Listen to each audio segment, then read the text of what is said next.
Bolehkah menikah dengan adik ipar Pak Ustaz? Wa antajma'u bainal ukhtaini. Jangan kamu gabungkan dua orang yang adik beradik menikah dengan kakaknya, habis itu nikahi pula adiknya, haram hukumnya. Tapi kalau kakaknya meninggal, dinikahi adiknya. Namanya tukar tikal apa tukar bantal apa tukar guling? Nah, boleh. Setelah menikah dengan kakaknya, meninggal kakaknya, lahir anak. Anak ini tak bisa dijaga orang lain. Nanti kalau nikah bapak dengan orang lain, sekejam-kejamnya ibu kota, lebih kejam ibu tiri. Meninggal anak nanti disiksanya, disiramnya pakai gulai, dimasukkannya ke dalam Tupperware. Maka nikah sama adiknya. Otomatis adik itu kan sayang, ini kan keponakan dia nih. Lebih bagus menikahi adik ipar daripada menikah dengan perempuan lain. Bagus. Kemarin Ustadz pernah menjawab pertanyaan jamaah tentang wanita yang sedang sholat ketika tahiyatul saat sholawat tangan telunjuk ketika diangkat keluar mukena yang dia pakai. Ustadz bilang sholat wanita itu batal. Lalu bagaimana dengan wanita yang sholat tak menggunakan mukena? Apakah sholatnya batal? Perempuan tak pakai mukena kalau jilbabnya, hijabnya panjang. Hijab perempuan itu, hijab perempuan pakai ujungnya menutup ujung jari tengah. Kalau diturunkan jari tengah nih ya, jari tengah, maka ujung hijab itu segini. Bagi yang pergi ke tukang jahit buat hijab sendiri, ujung jari tengah segini panjangnya ke bawah. Itu yang syar'i. Itu yang bisa dibawa sholat. Adapun hijab yang segini, apalagi yang dililitkan di leher, itu bukan syar'i. Tidak bisa. Bagi yang beli hijab jadi, cari ukuran XXL, double XL. Itu yang menutup. Itu yang bisa dibawa sholat.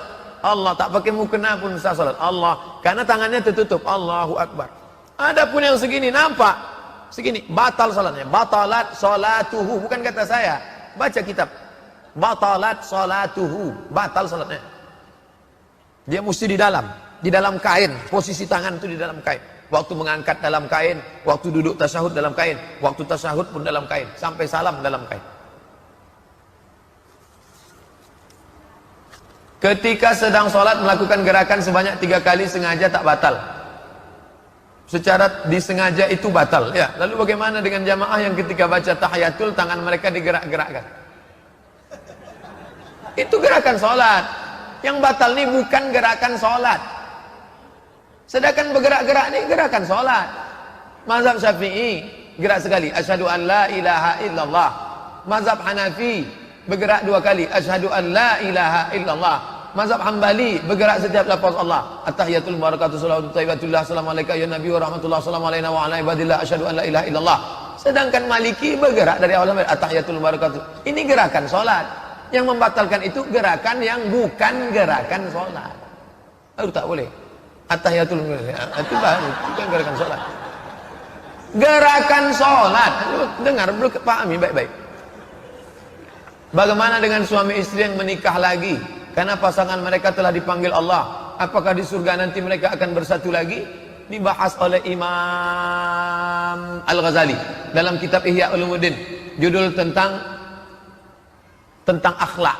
Pembahasan di situ ditanya Imam Ghazali, nanti kalau orang meninggal, menikah dia dengan suami pertama, habis itu meninggal suaminya, nikah dia, nanti di akhirat dia dengan suami yang mana? Kata Imam Al-Ghazali dalam kitab Ihya Ulumuddin, mana suaminya yang paling berakhlak, dengan itulah dia akan bersama. Karena orang akan bersama dengan yang paling berakhlak kepada Allah SWT. Suami yang paling berakhlak, dengan itulah ibu akan bersama. Lalu suami saya yang tak berakhlak itu dengan bini dia yang lain pula. Apa saja amalan-amalan yang bagus yang kita berbuat di bulan Sya'ban nih Pak Ustaz? Itulah yang sudah kita kaji tadi.